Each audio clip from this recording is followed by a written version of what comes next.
Hi there, Andre here from Pete Motorcycles. I'm here at EICMA 2024 and I'm here at the Kawasaki stand, as you can see from the sea of green behind me. Now I'll have a quick walk around, I'll show you what I can. They've got a couple of new things. 1100 is the new 1000 apparently, and they've got something in a crate which you might have already seen pictures of on the internet. Right, here we go. So I'm not going to dwell on the motocrossers, but here we've got the KX250, the 85 on the far side, the 450. We also have a 750 V-twin Kawasaki ATV here in the middle. And then we've got the enduro bikes. We've got the 450X, 250X, 300X over there.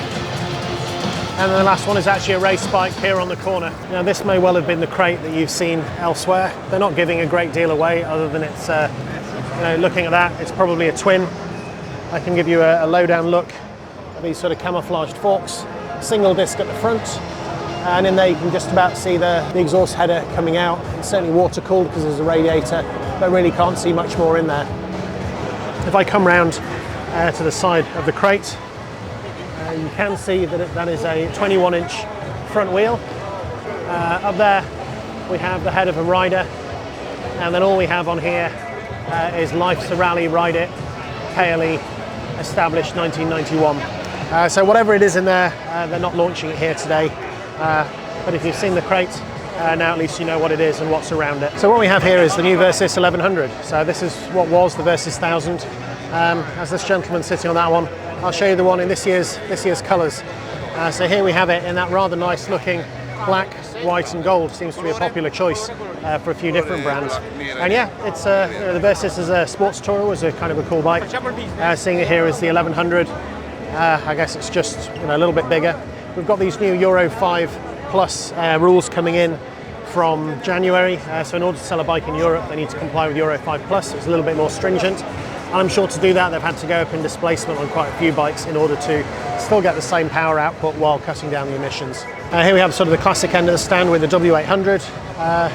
Yeah, not a bike I've ever been a huge fan of. It's got that sort of Royal Enfield styling. It's like an old bike, made to look new, but unfortunately still has, I suppose, a few of the problems you get with a big old style bike like that. On the other hand, the bikes that I do really like are the Z900 RS. Yeah, I think the work that Kawasaki do on these bikes and the paint jobs is just awesome. It's the first one I've seen in matte black. In fact, it's not even matte black. It looked like matte black from a distance. When I get close, it's actually got a bit of a sparkle in it. But yeah, they've got the classic dials up there. No fancy TFT.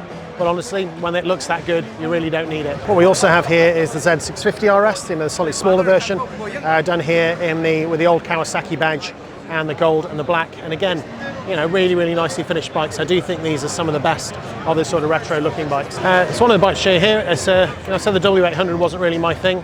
What we do have here is the W230. Looks like it's a 230cc single. Again, it's got that sort of classic styling on it, but it certainly looks pretty cool. It says the original icon. Let's see. Right then, in here we have the Ninjas. So we have the ZX10R and the ZX6R. They've still got the more traditional Kawasaki green, but this time with a yellow stripe, and then a Ninja 650. One of the bikes I haven't seen many of out on the road, but I think they kind of really, were early adopters of these new 404s. This is ZX4 RR. It's definitely a full-size motorcycle, but in terms of what you could actually do with this, riding it on the road, not losing your license, actually being able to use the gears and the engine to its maximum. Yeah, I think it's pretty cool. I think they look great as well. To look at it from afar until you saw the 4, you wouldn't guess that was a 400cc 4. Not a new bike for this year, but this is the Ninja HEV. This is the hybrid. I think it's the Ninja 7 HEV. So what this actually has, it has a battery pack. It's an electric bike for when you're around town, but also internal combustion engine to help charge the battery, if it does run low, and also for longer journeys. I think the problem with the batteries, especially in motorbikes, is the range you get from the size of battery pack you can have. And it seems that having a bit of both in a bike like this is actually quite a good compromise. If the hybrid isn't for you, then there is always the E1, the fully electric Ninja. I mean, it does look kind of small. I think it's more sort of 125 performance, but still interesting to see that Kawasaki are investing in this and preparing for the future. As with the rest of the range, if you don't fancy the super sports, you can also get it as a naked bike, and that also applies to the Z HEV. Coming down this side of the stand, we have the Z500 SE Sport, and here we have the Z650 Sport, which is basically going up in displacements. Now here's something a bit special. Whenever you get that green frame, you get the little supercharged logo. This is the Z H2 SE. absolute beast of a thing. Looks like a cross between a sea monster and a transformer, but yeah, absolutely brutal. You know, just an amazing piece of machinery.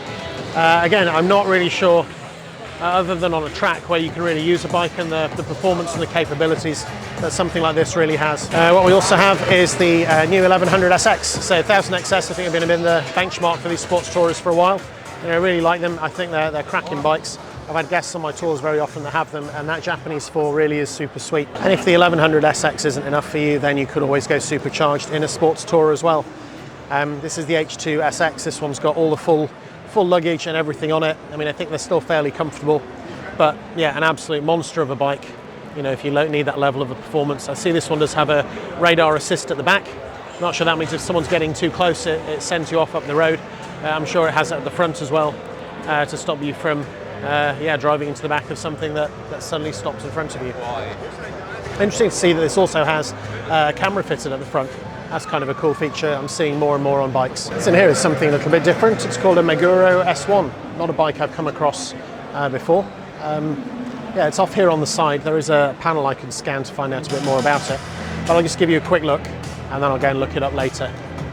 Yeah, very retro. So I'm almost done. I just need to wander up through the middle, I think. So here we have the Ninja 1100 SX. Again, great sports tourer. Nice to see it in the green and the black with all the luggage. And here we have the Versys 650. Again, very capable sports tourer.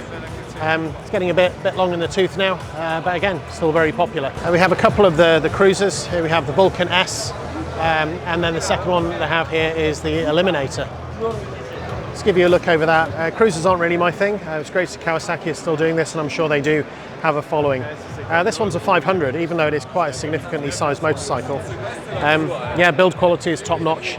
Expect nothing less from Kawasaki.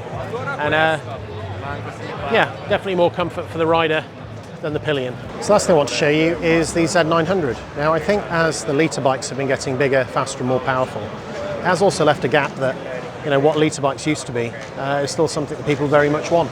And it's not something that's really met by the 500s and the 650s. So more and more manufacturers now seem to be doing these 900cc bikes, you know, whether that be an MT-09 or in this case the Z900, that's just in a slightly smaller capacity, still crazy fast, I'm sure. And here we've got it in the grey with the red frame, also available in a more traditional Kawasaki green, black and silver. And with that, I think that's the end of my video from the Kawasaki stand. Yeah, the 1000s becoming 1100s, some of the new colour schemes, looks kind of cool. I don't know, there's just not a lot that's really floating on my boat here. It'd be interesting to see what was in the crate. That might have been a bit more interesting today. But I'm sure for all of you Kawasaki fans out there, hopefully that was a useful summary of what they have here. So if it was, or you'd like to see any of my other content from EICMA, please check out the channel. All the videos will be posted there through the EICMA week and be up there thereafter. So thanks a lot for watching.